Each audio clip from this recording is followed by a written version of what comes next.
Clark sat on the porch of his new house, a sense of anticipation mingled with apprehension knotting his stomach. The move had been abrupt, a job opportunity for his father that required relocating to a small town nestled in the hills. As the sun dipped below the horizon, casting long shadows across the yard, Clark couldn't shake the feeling that something wasn't quite right about the place. The first few days passed without incident, but soon whispers began to circulate within the family. Clark's younger sister, Lily, claimed she heard voices coming from beneath the house, faint murmurs that seemed to echo through the floorboards late at night. At first, their parents dismissed her fears as a product of an overactive imagination, but as the whispers persisted, even they began to feel uneasy. One evening, unable to ignore the unsettling atmosphere any longer, Clark and Lily ventured into the basement, armed with flashlights and trepidation. The air was thick with dust and the musty scent of neglect as they descended the creaking stairs into the dimly lit space below.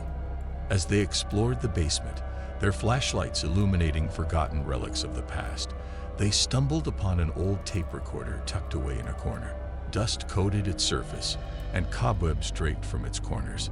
But when Clark pressed the play button, the device crackled to life with a low hum. At first, all they heard was static, the sound of interference echoing through the empty room.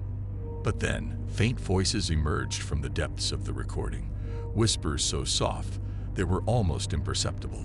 Clark strained to make out the words, his heart pounding in his chest as he realized the voices belonged to his family.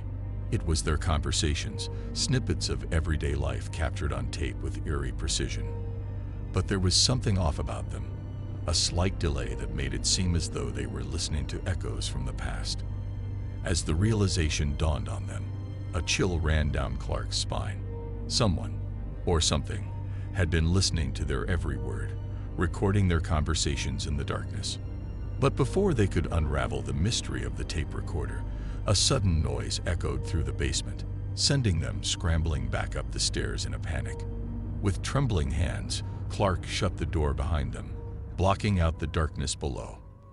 As they huddled together in the safety of their living room, Clark couldn't shake the feeling that they were being watched, that unseen eyes followed their every move. And as the night stretched on, the whispers continued, a haunting reminder that they were not alone in their new home. The days that followed were filled with tension as Clark and his family grappled with the unsettling presence lurking within their home. Every creak of the floorboards, every whisper of the wind outside, seemed to carry with it a sense of unease, a reminder of the unknown entity that watched them from the shadows. Determined to uncover the truth, Clark delved into the history of their new home, scouring old newspapers and dusty archives for any clues that might shed light on the mysterious tape recorder. But the more he searched, the deeper the mystery seemed to grow, as though the answers lay just beyond his grasp. Meanwhile, the whispers persisted, growing louder and more insistent with each passing night. Clark's family began to unravel under the strain, their once tight-knit bond fraying at the edges as paranoia and fear took hold. Desperate for answers, Clark returned to the basement, determined to confront whatever lurked in the darkness below. Armed with a flashlight and a sense of determination, he braved the cobweb-covered shelves and forgotten relics until he stumbled upon a hidden alcove tucked away behind a stack of old boxes. Inside, he found a series of photographs, yellowed with age and faded with time. As he sifted through the images, a chill ran down his spine. They were pictures of his family, taken from afar, their faces frozen in moments of unsuspecting intimacy. Realization dawned on Clark like a thunderclap. They weren't alone in the house. Someone had been watching them, listening to their every word, capturing their most private moments on tape. With a newfound sense of resolve, Clark gathered his family together, determined to confront the unseen entity that had invaded their home. Armed with the truth and a sense of unity, they faced the darkness head-on, ready to reclaim their home from the shadows that threatened to consume it. As they stood in the basement, their resolve steeling against the unknown, a cold draft swept through the room, sending shivers down their spines. The whispers grew louder, swirling around them like a malevolent fog, but Clark refused to back down. Clutching the photographs tightly in his hand, he stepped forward, his voice steadied despite the fear gnawing at his insides. "We know you're here," he called out, his words echoing through the darkness. "Show yourself." For a moment, there was silence, the only sound the pounding of their hearts against their rib cages. Then, from the shadows, a figure emerged, its features obscured by the darkness. With a flicker of movement, it stepped into the dim light, revealing a face twisted with anger and resentment. "You were never supposed to find me," it hissed, its voice a harsh rasp that sent a shiver down Clark's spine. "This was supposed to be my home." As the figure advanced, Clark's family huddled closer together, their fear palpable in the air. But Clark stood his ground, his grip tightening on the photographs as he faced their unseen adversary. "This is our home now," he declared, his voice ringing out with a newfound confidence. "And we won't let you take it from us." With a roar of rage, the figure lunged forward, but Clark was ready. With a swift motion, he held up the photographs, the images illuminated in the dim light. And as the figure recoiled, its features contorted in anguish, Clark knew he had won. With a final, desperate cry, the figure vanished into the darkness, leaving behind only the echo of its rage. And as Clark and his family emerged from the basement, bathed in the warm glow of victory, they knew that they had overcome the darkness that had threatened to consume them. From that day forward, the whispers ceased, the shadows receded, and Clark's family found peace within the walls of their new home. And though they never forgot the horrors they had faced, they emerged stronger, their bond unbreakable in the face of adversity. Albert paced back and forth in the dimly lit living room, his heart pounding with anxiety. It had been 15 years since his daughter, Emily, disappeared without a trace. The pain of her absence still gnawed at him every single day. He and his wife, Sarah, had never fully recovered from the ordeal. As Albert poured himself another glass of whiskey, his phone rang, jolting him out of his thoughts. With trembling hands, he answered. "Hello." A hesitant voice came through the line, sending shivers down Albert's spine. "Dad, it's me, Emily." Albert's breath caught in his throat. He couldn't believe what he was hearing. It had to be some sick prank, a cruel joke. "Emily, is that really you?" He managed to choke out. "Yes, Dad, it's me," Emily said, her voice quivering with emotion. "I'm alive." Tears welled up in Albert's eyes as relief washed over him. But amidst the relief was an overwhelming sense of dread. How could Emily be alive after all these years? And why hadn't she contacted them sooner? "Where are you, Emily? We'll come get you right away," Albert said, his voice trembling with emotion. "I can't tell you that, Dad." "Not yet," Emily replied cryptically. "But there's something you need to know." Before she could finish her sentence, the line went dead.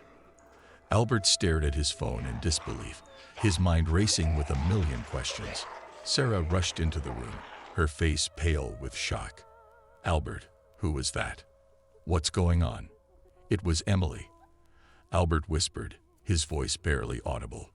"She's alive." Sarah gasped, her hand flying to her mouth in disbelief. "But how? Where is she?" "I don't know," Albert admitted, his heart sinking with unease. "But she said there's something we need to know." Albert and Sarah spent the rest of the night tossing and turning, their minds consumed with worry and anticipation. The reappearance of their long-lost daughter had dredged up painful memories and raised countless unanswered questions. The next morning, Albert received another call. This time, it was from the police. "Mr. Thompson, we need you to come down to the station right away," the officer said urgently. Albert's heart skipped a beat. "Is it about Emily? Have you found her?" The officer hesitated before replying. "I'm afraid I can't discuss the details over the phone, Mr. Thompson, but it's imperative that you come in as soon as possible." With a heavy heart, Albert hung up the phone and turned to Sarah, who was watching him with worried eyes. "It's about Emily," he said, his voice barely above a whisper. "We need to go to the police station." At the station, Albert and Sarah were ushered into a small interrogation room, where they were met by a stern-faced detective. "Mr. and Mrs. Thompson, thank you for coming in," the detective said, his tone grave. "I'm Detective Reynolds. I'm afraid I have some difficult news to share with you." Albert's heart sank as the detective explained that Emily's call had triggered a reopening of her missing person case, but what came next was even more shocking. "We conducted a DNA test on the remains found near the site where Emily disappeared 15 years ago," Detective Reynolds continued. "The results confirmed that the remains belonged to your daughter, Emily." Albert felt as though the ground had been ripped out from under him. It couldn't be true. Emily had called him herself, hadn't she? But I spoke to her last night," Albert stammered, his voice shaking with disbelief. The detective exchanged a somber glance with his colleagues before responding. "I'm afraid that's impossible, Mr. Thompson. Emily's remains have been identified, and there's no doubt that she's been deceased for many years." Tears streamed down Sarah's face as she clung to Albert, her world crumbling around her. If the remains found were Emily's, then who had called them last night claiming to be their daughter? Albert couldn't shake off the feeling of unease that had settled over him like a dark cloud. The revelation at the police station had shattered any hope he had dared to harbor of seeing his daughter again. But the mystery of the phone call lingered, haunting him like a ghost from the past. Determined to unravel the truth, Albert delved into the depths of his memories, retracing every detail of the night Emily had disappeared. He scored old newspaper clippings, revisited witness statements, and even reconnected with the investigators who had worked on the case all those years ago. But the more Albert searched for answers, the more elusive they became. There were no leads, no clues to follow, nothing but dead ends and unanswered questions. Meanwhile, Sarah withdrew into herself, her grief too raw to bear. She couldn't comprehend how someone could be so cruel as to impersonate their daughter, to toy with their emotions like puppets on strings. Weeks turned into months, and still, the truth remained elusive. The mysterious phone call hung over Albert and Sarah like a dark shadow, a constant reminder of the gaping hole in their lives where Emily had once been. Then, one stormy night, as Albert sat alone in the dimly lit living room, the phone rang once again. With a trembling hand, he answered, his heart pounding in his chest. "Hello."